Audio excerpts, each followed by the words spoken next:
বাবা মহিদুল, এই যে মাংসের ব্যাগগুলো দেখতেছো, এই ধরো, এই ব্যাগটা তুমি তোমার খালারে দিবে, এই ব্যাগটা তুমি তোমার ফুপুরে দিবে, এই ব্যাগটা তুমি তোমার নানিরে দিবে, আর এই ব্যাগটা তোমার বড় চাচারে দিয়ে এসো, ঠিক আছে? জি আব্বা। আচ্ছা দাও। কে আলিম, কোথা থেকে আসলি? মা ডাল কিনতে বাজারে পাঠাইছিল, তাই ডাল কিনে বাড়ি যাইতেছি। ডাল? তাও আজকে ঈদের দিনে?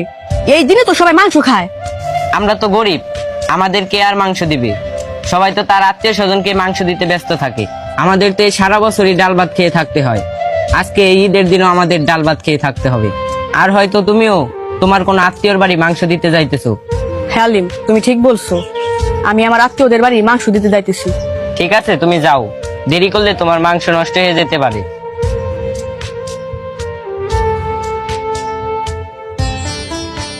বাবা রাজীব, তোমার মাছ আঙ্কেল আছে না, যে আমগো এই এলাকায় এবার সবচেয়ে বড় গরুটা কুরবানি দিল, তার এই ব্যাগটা দিয়ে এসো। ঠিক আছে আব্বা, আমি দিয়ে আসতেছি। আচ্ছা দাও, ঠিক আছে।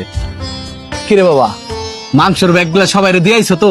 হ্যাঁ আব্বা, সবার দিয়ে আইছি। কি বাবা, তুমি এমন করতেছো কেন? তোমার কিছু হয়েছে?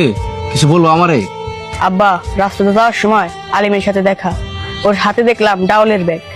ঈদের একটা দিনেও ওরা সবাই ডাল ভাত খেয়ে থাকবে। আব্বা, আমি শুনেছিলাম কুরবানিতে গরিবদের হক থাকে, কিন্তু আমরা তো প্রতি বছর শুধু আমাদের আত্মীয়দেরই মাংস দিয়ে আসি।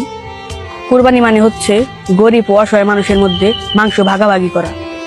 আর আব্বা, কুরবানির মাংস যেন ওই সব লোকই পায় যারা এর প্রকৃত হকদার। বাবা, তুই ঠিক কথা বলছস। আমরা ওই সব লোকদেরই মাংস দিয়ে থাকি যারা নিজেরাই কোরবানি দিতে পারে, আর আমরা এই কারণে দেই যাতে তাদের সাথে সম্পর্ক ভালো থাকে, তারা আমাদের ভুল না বোঝে। কিন্তু তুই আমার চোখ খুলে দিছস। এই নে বাবা, এই মাংসের ব্যাগটা আলিমের বাসায় দিয়ে আয়। ঠিক আছে আব্বা। আচ্ছা যা। আলিম, এ আলিম, কি হয়েছে মহিদুল, তুমি ডাকতেছো কেন? এই দেখো আলিম, তোমার জন্য মাংস নিয়ে এসেছি। সত্যি তুমি আমার জন্য মাংস নিয়ে এসেছো? যেহেতু সবাই এই দিনে কুরবানির মাংস খাবে, তোমারও তো কুরবানির মাংস হক আছে, এই নাও।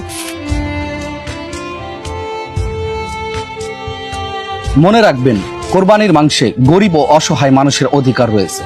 ঈদের আনন্দ তখনই পূর্ণতা পায় যখন সেই আনন্দ সবার ঘরে পৌঁছে যায়। তাই আসুন, এইবারের কোরবানিতে আমরা শুধু নিজেদের মানুষদের নয়, সেই মানুষগুলোর কথাও ভাবি যারা সারা বছর অপেক্ষা করে ঈদের এক টুকরা মাংসের জন্য।